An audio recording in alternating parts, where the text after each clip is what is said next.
Hello, this is a short video which I hope will provide some useful information when considering the latest planning application from Iford Estate. This is a beautiful area and many of us have recognised it over the years. Many of us campaigned hard for the creation of the national park to ensure the protection of this iconic landscape. Thankfully, the national park produced a local plan, which many of us contributed to.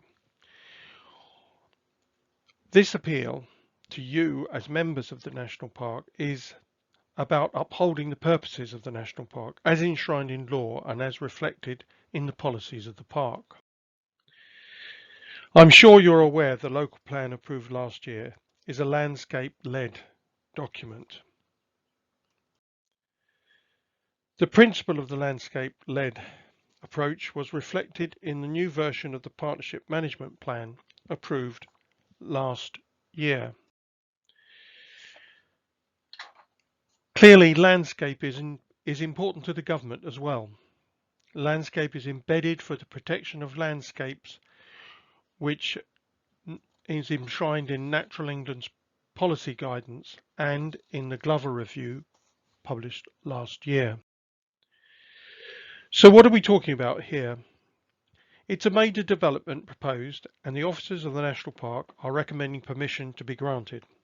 Part of their rationale is the endorsed whole estate plan for the Iford estate. Reference appears to in only one policy of the 55 non-site specific policies of the National Park concerning WEPs. It's puzzling as to why officers favour this over any other policies which are designed to protect the landscape. It's also puzzling why they favour this development, which seems to fly in the face of Purpose 1 of the National Parks as laid down in the 1995 Environment Act, later amended with the Sanford Principle. This is the development site, which, as you will see, dwarfs the village of Iford. I estimate that it covers around 10 acres. Iford is a small village and up until recently a backwater with cattle grazing in the open, sheep grazing on the hills and arable pastures in the valleys. Some years ago this started to change. So where is it? Well, the red dot indicates where the new development is. The proposed location for this agricultural operations and indoor cattle breeding centre is just off the C7 road, which runs between Lewes and Newhaven.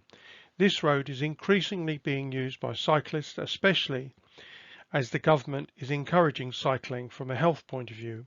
It's also a commuter road between the urban coastal towns of Newhaven and Seaford and the A27 road to Brighton, Gatwick and beyond.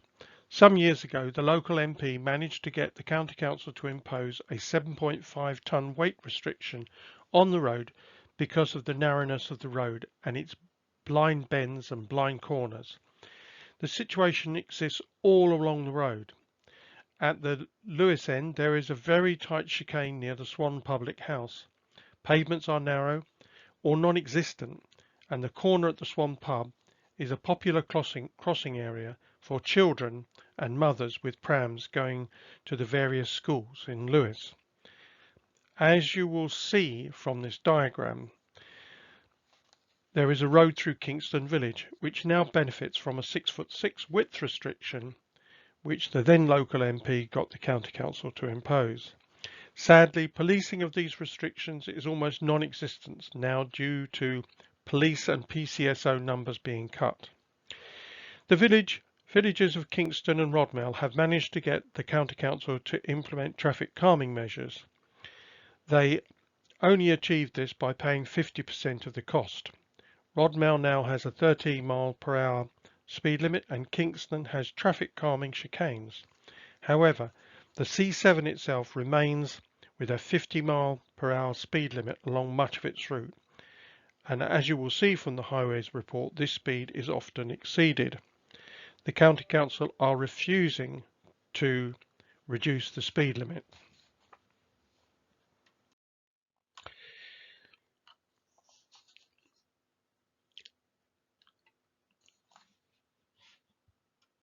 But the development is not just about Iford Village, as you will see from this map and the highways and agricultural reports. There are many farms in the Iford estate portfolio tied in with this development. Sadly, the National Park has not seen fit to question the applicant as to see why they couldn't have located their industrial style buildings near a main trunk road, either off the A27 or off the A26.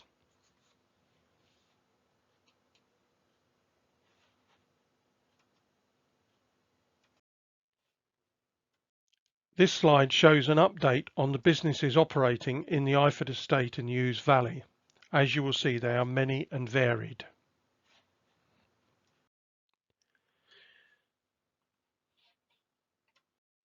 We'll now take you through some of the sites, and this first one is at Swanborough.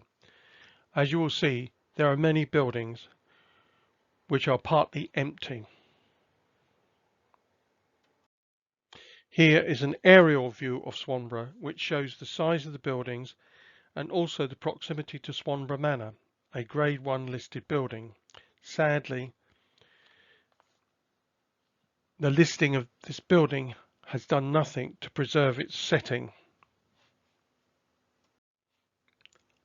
and it doesn't feature in the planning officer's report on the development.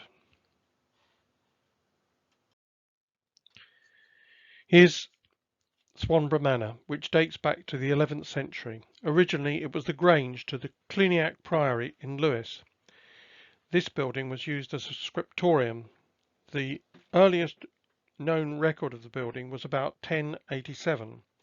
Historic England requires authorities to take account of the setting of listed buildings, and especially Grade 1 listed buildings. There seems to be no evidence of this requirement being implemented by the National Park. Here are some images of Rise Farm. This farm is not mentioned in the agricultural justification, although it's noted on one of their plans. Rise Farm is no longer an operational farm. It's mainly given over to commercial uses, or the buildings are empty. It has a large silage tank, which I understand is redundant.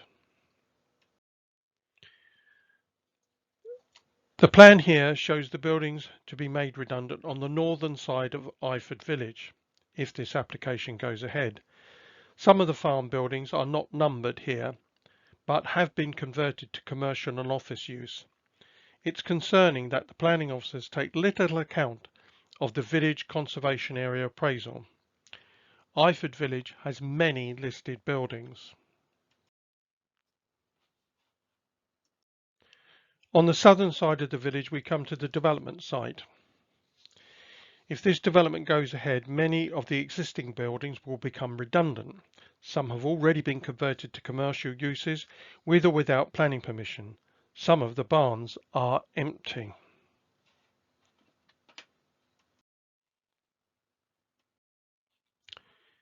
Here we see some of the commercial buildings at the southern end of Iford. There are yet still more buildings on the Iford estate. Here is an image of two of them up on the downs, in some state of disrepair, as you will see.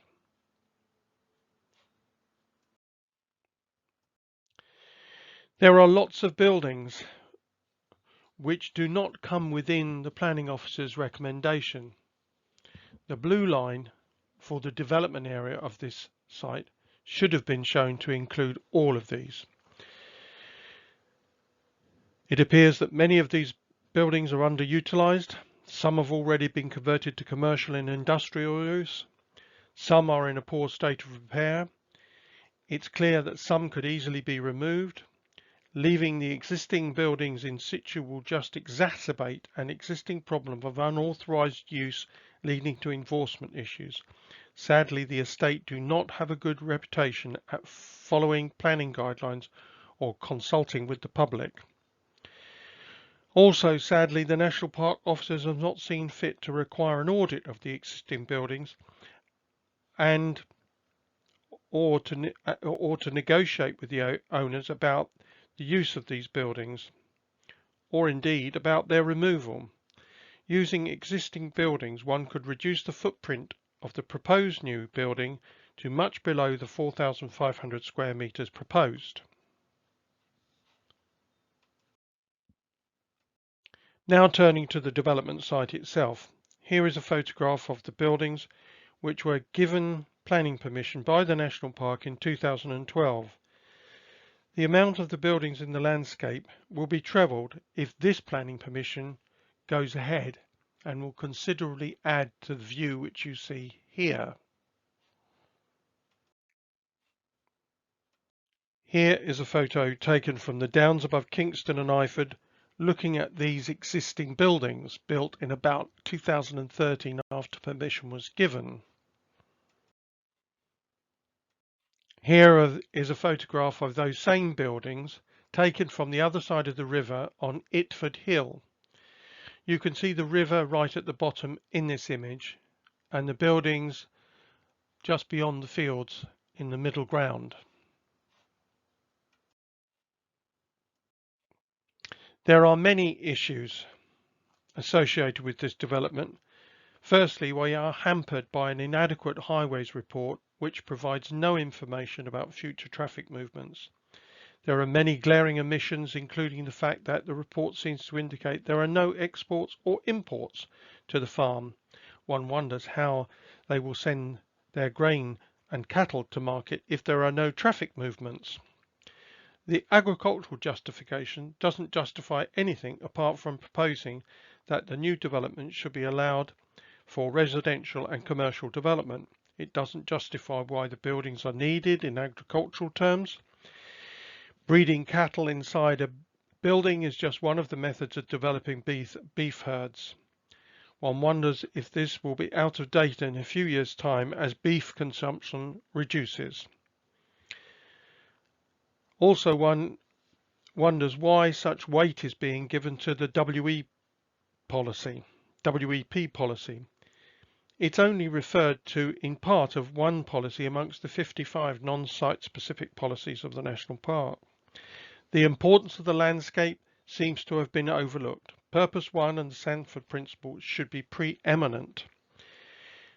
Leaving an audit and a decision about redundant buildings out of the planning permission will leave the local people with problems for decades to come. Policy SD39 has not been investigated. This policy asks the developer to look at alternative sites for buildings, possibly outside the National Park. The boundary of the National Park is only 4 miles away, and in New Haven there are plenty of industrial buildings available for purchase or rent. If the National Park was serious about diverting cycling along the Egrets Way, why haven't they specified a 106 agreement as part of the permission, which would provide the monies for the route and the monies for the access ways leading down from the C7 to the Egrets Way? Thank you for your time, and I hope this presentation has been useful.